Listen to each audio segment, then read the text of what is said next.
financially how it will be implemented.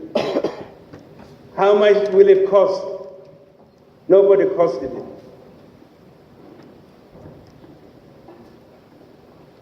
The taking of the advanced team to Juba, the transportation of forces to Juba, to Bor, to Malakal, to Bantiu, nobody costed them how much it would cost. Nobody also, up to now, although since New York, when we participated in the special meeting for South Sudan, which was convened by the Secretary General of the UN, Mr. Ban Ki-moon, we have not yet seen how will the provisions that are stated in the agreement here, provisions for shelter, food, water, health care for the troops that will be cantoned, how would it be provided? I think they assume that the government of South Sudan has money. Now it is an open secret. Juba has no money.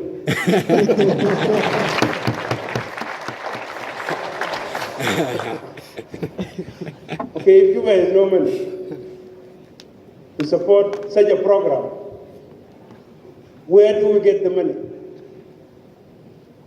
And I think when the government in Juba tried to take out the excess forces outside Juba to the locations, the new locations, I am told the next day some of them appeared back in Juba. Because where they were taken to, they did not get food, they did not get shelter, they did not get water, forget about health services. So, the world now must come to help South Sudan. It is not the same like when we signed the CPA and Bashir offered 100 million in the pre-transitional period, the 100 million which is still problematic because there are accusations over it. When he offered it, the SPLA had no complaints. The advanced team had no complaints. But here we have a government in Juba, in Arabic, Mufallas. The world now must come. It was one of the issues that I discussed with heads of state, and actually I mentioned it in New York, that the world must prepare for such assembling, cantonment of troops, the provisions of the necessities for them to stay in such cantonment sites. So it's still, we have not yet seen offers by the international community, by the EU or IGAD on the support in funds in implementation of the agreement. So these are two major difficulties. The first one, even if we need support of the international community and the region, if there is will, political will, to implement the agreement, we can resolve it. That is the issue of assembling and cantonning troops. But maintaining them there and implementing the peace agreement in totality need the support of the international community. So we have security issues that we have to overcome. We have resource issues that we'll have to overcome. I want you to know it because there is a lot of expectation in Juba. I'm now being blamed for the rise of the dollar.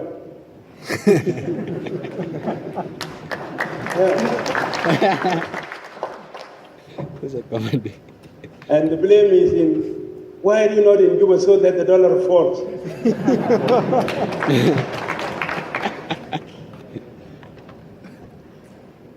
So we have to go to Juba. I want to stop here because I want us to hear your comments and your questions, and those of us who have gone to Fajr. الزول الغرابة هناك بقول الزول المشى فاشر هو قرأ. الزول المشى جوبا هو قرأ أكثر منه. So those who have gone to Juba will help in questions that may relate to what is happening in Juba. And other questions we here will answer. I want it to be an interactive civil dialogue between us so that we hear your concerns. When we are in Juba, we know how you feel in Nairobi. We know how South Sudanese feel in Khartoum because we went to Khartoum. We had a big meeting. And we had a big meeting in Addis. We know how they felt about the agreement and all that. But we want to hear from you. In short, this is a good agreement, support it. Let us put our will individually, collectively, to implement it. We must return to our country. You know now if they ask you, you are traveling, where do you come from? South Sudan. Those who read about South Sudan, what comes into their minds is the violations that happen, the rape, and all that. We want the name of South Sudan to be clean again. Thank you very much.